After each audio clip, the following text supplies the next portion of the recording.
Alright, we're just a few minutes from landing, so please stay in your seats and prepare to dismount. Oh golly gee gosh, I'm so excited.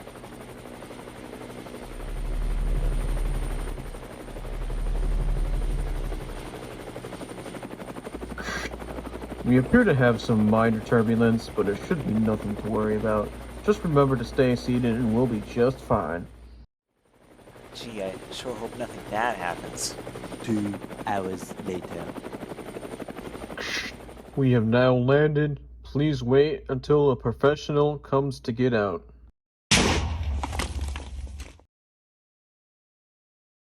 Hey, are you alright, man? Speak to me, dude. Ooh, ouchie, my head. Where is this place? I don't know, I just found you here, next to this busted up helicopter. Can you tell me where I can get some proper rest? I'll head there on my own soon.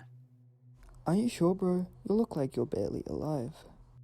Oh, you don't tell me what to do. You're barely alive. I don't need this guy, this freaking nerd, probably some dumb gaming channel or something. I don't even... And so Roll walked for many miles. Some say for days, some say weeks. But regardless, he eventually ended up in the small town of Teal. This place looks a bit run down, but I should be able to make do here. I'll get a room and hopefully get to relax.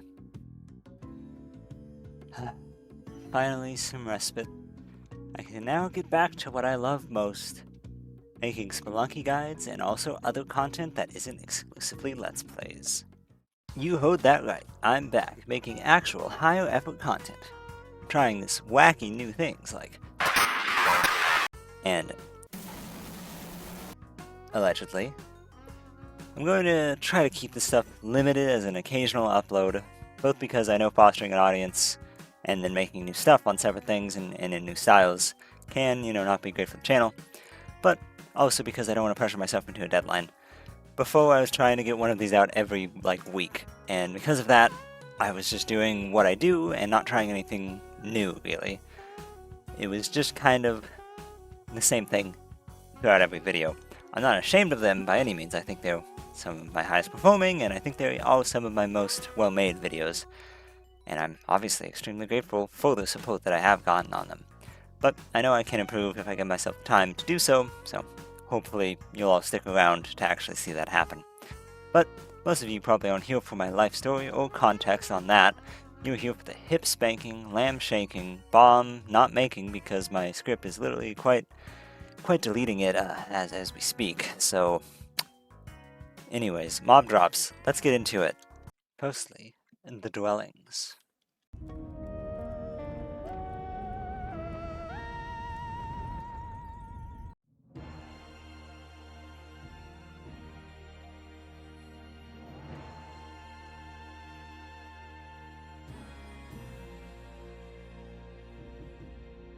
I suppose we can technically start with the caveman.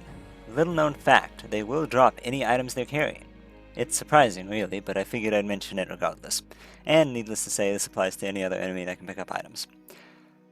Next, and more validly, the skeleton. You already know that they have a guaranteed drop of a skull, I'm sure, but they also have a 0.1% chance to drop a skeleton key, which can be quite handy early on for the shopkeep's backlayers, Ujet Eyes, Van Hosing, and probably other things too. Next up is the cave mole, which, unlike the skeleton, I've only seen this drop once. That being a, once again, 0.1% chance for a Matic. You'll notice there's a running theme of it being related to the creature, usually in spirit rather than literally part of the creature, as you'll see later.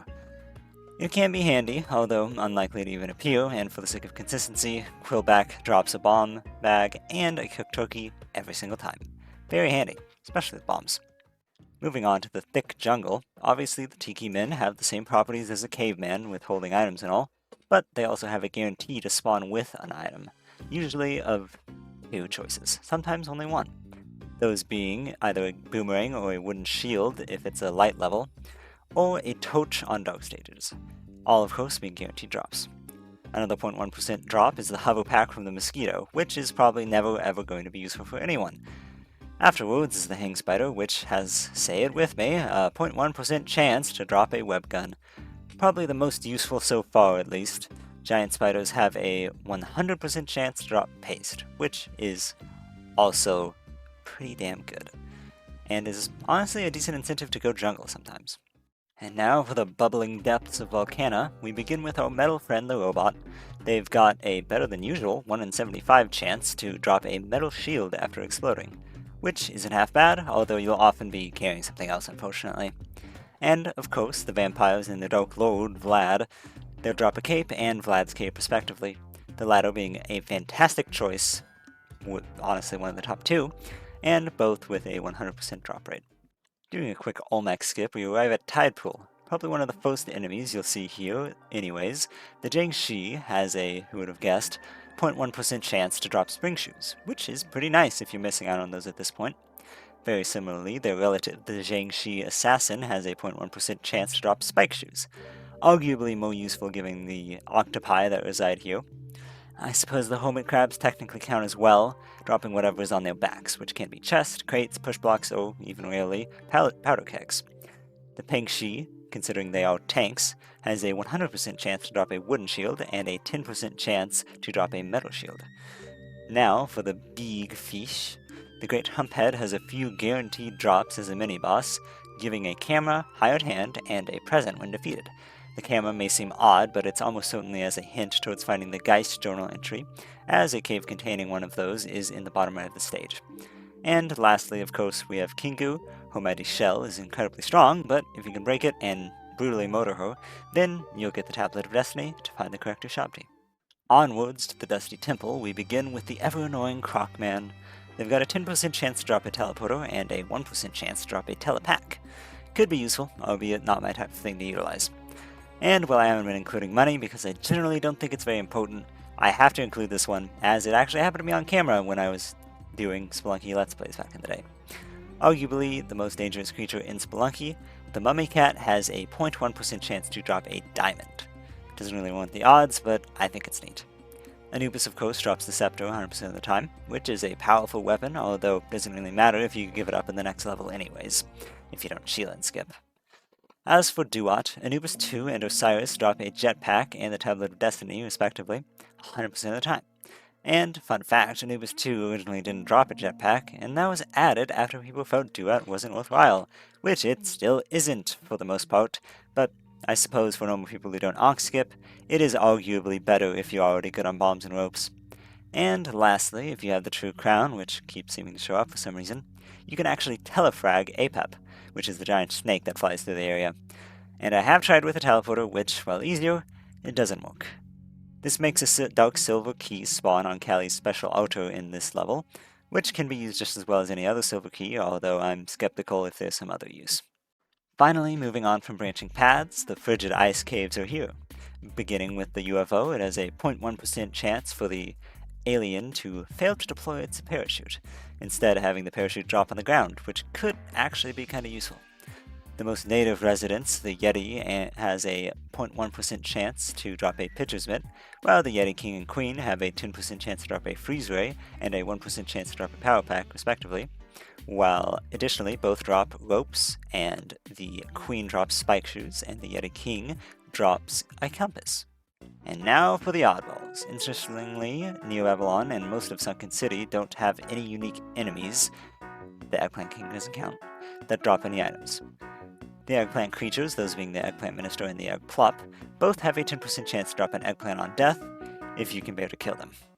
The Queen Bee, which can be found in jungle or the temple, drop a Royal Jelly 100% of the time, which is almost always going to be worthwhile, and the Leprechaun has a 100% chance to drop the 4-leaf Clover, which is unsurprisingly always worth it, as it is incredibly easy to kill. They literally can't even damage you either. And lastly, but not leastly, we'll go over the NPCs. Firstly, we have the shopkeepers and Tusk's bodyguards.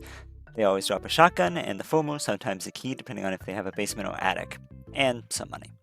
Tun, as well as the 3 sisters from the jungle, all drop their crossbows armed with poison steel arrows. Yang, Van Helsing, and Sparrow all drop a crossbow with a normal steel arrow, and the latter additionally drops a skeleton key. As for the unique ones, Madame Tusk herself drops a key as well as some money on death. Wadlow drops a chest, a key, and a compass. The Eggplant King drops 10 giant food and the Eggplant Crown. And lastly, Beg drops a telepack. So, that is everything. It has been a while since I made something heavily edited like this, so I hope it came out well. As I said, I don't plan to make these constant weekly thing anymore, but just getting to them when I want to, which hopefully means they're better than before. As per usual, if you enjoyed or got some useful info out of this, I'd appreciate a like or subscribe, or whatever you want. If there's anything else you'd like to see me cover, feel free to mention it down in the comments below, but that'll be all for now. Thank you for watching.